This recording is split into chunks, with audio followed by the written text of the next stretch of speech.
dito isso, vamos para a primeira trava. Dinâmicas ocultas, tá? O que são dinâmicas ocultas? Oculta tudo aquilo que eu não vejo, aquilo que está acontecendo e que eu não consigo enxergar ainda, tá? Então, num relacionamento, existe uma dinâmica, tá? É um movimento. Num relacionamento com os meus colegas de trabalho ou com os meus clientes, existe um movimento. Só que geralmente a gente vai se relacionar com o cliente, por exemplo, e nem para pensar sobre isso, né? Qual que é a dinâmica que está por trás disso? Como que eu me relaciono? Como que aquele outro profissional se relaciona com os clientes deles? Vocês vão ver que cada um vai se relacionar de uma forma, né? Até respondi uma pergunta esses dias nos stories a respeito disso. Alguns terapeutas vão ter dificuldade em cobrar pelo atendimento. Outros terapeutas, não. Para eles vai ser algo muito tranquilo cobrar pelo atendimento. Então, todas essas dinâmicas de relação, elas têm fatores ocultos, tá? E aqui a gente precisa trazer à consciência o que está oculto nessas suas dinâmicas profissionais, tá? Então, partindo da visão de Bert Hellinger, o que é mais comum, que está oculto ali e que a gente demora às vezes para se dar conta? Primeiro, existe uma tendência nossa a buscar a inocência, tá? O que é isso? É aquela sensação assim de leveza, sabe? Eu preciso fazer alguma coisa para eu me sentir inocente. Se eu me sinto culpado, mesmo que aquela culpa não tenha um sentido, não tenha uma lógica, eu preciso fazer alguma coisa para me livrar daquela culpa. Então, essa busca por inocência, ela está sempre guiando a nossa forma de agir, a nossa forma de se relacionar. Então, no caso do terapeuta que tem dificuldade em cobrar do seu cliente, né? Ele pega para ele uma culpa, tá? Por quê? Essa culpa é à toa? É do nada que ele sente, meu cliente não pode pagar, ou tem tantas pessoas, né, que não podem pagar e que precisam do meu trabalho. Por que ele se conecta com aquela culpa? Existe algo dentro dele que, ao ver aquilo no mundo externo, né, ao ver pessoas que não têm dinheiro lá fora, conecta. Tá? Então, por ele estar conectado de alguma forma com aquilo, ele sente culpa se ele não resolve, se ele não ajuda, tá? Se ele não abre mão do dinheiro, tá certo? Aqui, vamos falar das coisas assim mais comuns, tá? Então, você tem que identificar qual que é a sua história, a sua dinâmica, o que está oculto que você não está enxergando, tá?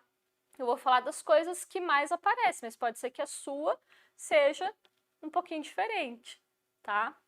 Então, deixa eu ver se eu consigo ler o comentário de vocês aqui, só para dar uma boa noite para o pessoal que está chegando.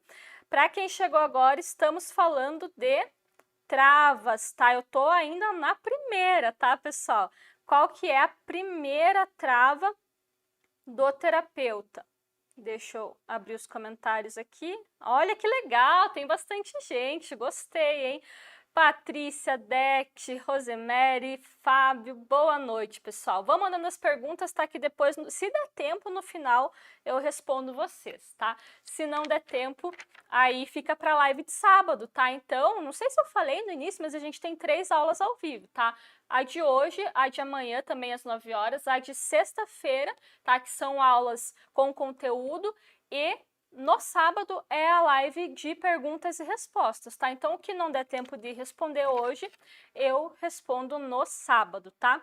Então, existe essa busca de inocência, tá? A partir, voltando, né, pro assunto, a partir da visão do Bert Hellinger, o que é essa busca por inocência? Ela está relacionada, na maioria das vezes, ao pertencimento, tá? Então, todos nós temos dentro de nós uma necessidade de pertencer, tá?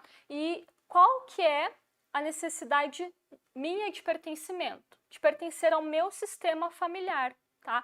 Algumas vezes eu tenho consciência disso, isso é explícito, e muitas outras vezes não. Eu vou agindo, buscando essa inocência, buscando pertencer, fazer as coisas para que eu pertença sem perceber, tá? Por isso que o nome da jornada é terapeuta consciente. Porque tudo isso que está no seu inconsciente, que você não percebe, você precisa enxergar para que você destrave, tá bom?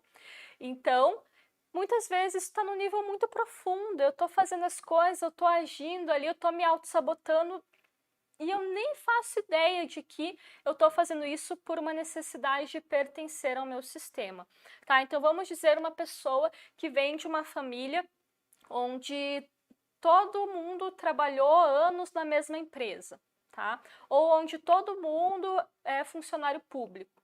E aí, de repente, essa pessoa quer empreender. Ela quer trabalhar com terapia, uma coisa assim super diferentona, né? Essa pessoa, lá no fundo dela, quando ela estiver fazendo os movimentos de ir em direção a essa profissão, de empreender, vai ter alguma coisinha ali que não vai estar em paz, alguma coisinha cutucando, sabe? Alguma coisinha dizendo para ela, ah, isso aqui tá difícil, tá pesado, é a cordinha que vai puxando ela. E aí, se ela tiver muita energia, muita empolgação, ela vai lá e faz até um certo nível, né? Ela avança até um certo ponto na jornada profissional dela, mas chega um momento que a cordinha puxa, né? E aí ela começa a caminhar muito devagar, ou ela trava de vez e desiste, tá? O que é essa cordinha? É a necessidade dela pertencer. Então, se há muitas gerações no meu sistema as pessoas sempre trabalharam dessa forma, para mim fica muito difícil quebrar com isso, tá? Porque lá no fundo, para manter a minha inocência, eu preciso pertencer, tá? Quer dizer que se eu fizer diferente, eu vou deixar de pertencer? Não. Quer dizer que eu vou me sentir excluído de alguma forma, que eu vou sentir que eu não pertenço. Então, o que eu faço? Eu começo a me sabotar, tá? Porque, assim, olhando de fora, quando eu me saboto, meu Deus, que coisa chata, eu não aguento mais me sabotar, eu não aguento mais ficar travado. Mas lá no fundo a pessoa fica em paz, tá entendendo? Lá no fundo, ai, eu tô inocente, dá um alívio. Ai, deixei, sabe, essa história de querer ser terapeuta, essa história de querer empreender. Agora eu vou trabalhar em uma empresa, assim como os meus pais fizeram, vou fazer um concurso público, assim como os meus pais fizeram. Ela pode demonstrar por fora uma insatisfação, mas lá dentro ela tá aliviada, tá? Então, como que resolve isso? Antes que vocês me perguntem, eu vou falar amanhã. Agora eu vou falar das travas e dos problemas. Amanhã eu vou pegar cada um desses 7 pontos e vou falar como que resolve, ou qual que é o caminho para a solução, tá? Outra coisa, outro exemplo para vocês entenderem essa dinâmica da inocência, de pertencer. Uma pessoa que vem de um sistema familiar onde tem muita escassez, onde teve lá atrás, né, uma história de escassez financeira, onde as pessoas trabalhavam muito para conseguir lá o salário, o dinheiro para sobreviver, ela vai ter dificuldades em ir muito além do que o sistema dela foi. Quer dizer que ela não vai conseguir? Não, vou falar sobre isso amanhã, tá? Ela pode ultrapassar isso, mas ela vai fazer isso sentindo culpa num primeiro momento, tá? Pode parecer muito louco, mas o que eu já atendi de gente que se sente culpada por prosperar, nossa, é muito frequente isso. A pessoa, ela foi um pouquinho além do que o sistema dela conseguiu chegar, né, financeiramente falando, e ela já sente um peso. Ela já olha para a família dela com peso, se eles não têm o mesmo que ela tem, se não alcançaram os mesmos sonhos que ela alcançou, ela já se sente culpada, tá? Então ali fora na vida dela, ela tá trabalhando, ela tá exercendo a profissão, às vezes ela tá tendo uma liberdade que a mãe não teve, né? Mas lá no fundo, ela não tá em paz. Então ela vai se sabotar para que num nível mais profundo, no nível de alma mesmo, ela esteja em paz, tá? Então, essa é uma dinâmica oculta que pode acontecer, tá? Que, na verdade, lá no fundo eu tô me movendo para me sabotar, para ficar me sentindo inocente e em paz, tá? Outra coisa é uma tendência que nós temos, tá? Agora falando também a partir de Bert Hellinger, de compensar, tá?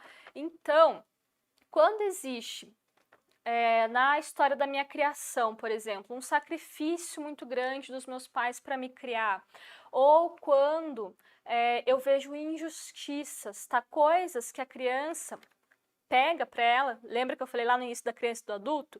Então, quando a gente pega coisas da infância e grava isso dentro de nós, a gente continua levando esse jeito de funcionar, tá?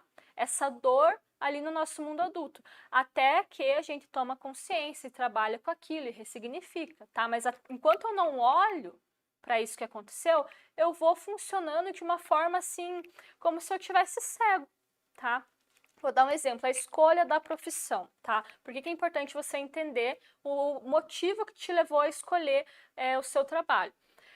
Tem uma tendência a compensar através da profissão, muitas vezes, tá? Então, se uma criança, ela viu na infância dela muita injustiça com alguém da família dela, ou ela se sentiu injustiçada, ela olha para aquilo e ela, naquele momento, não tem como resolver essa injustiça. Ela fica com aquilo guardado, né? Qual que é o pensamento da criança? Ela quer resolver. A criança, naquele ponto, naquele momento em que ela está da vida dela, não tem recurso para resolver aquilo, tá? Aquela injustiça, aquela dor, mas ela fica com aquilo marcado dentro dela. Aí ela cresce, né? E ela decide ser advogada, por exemplo.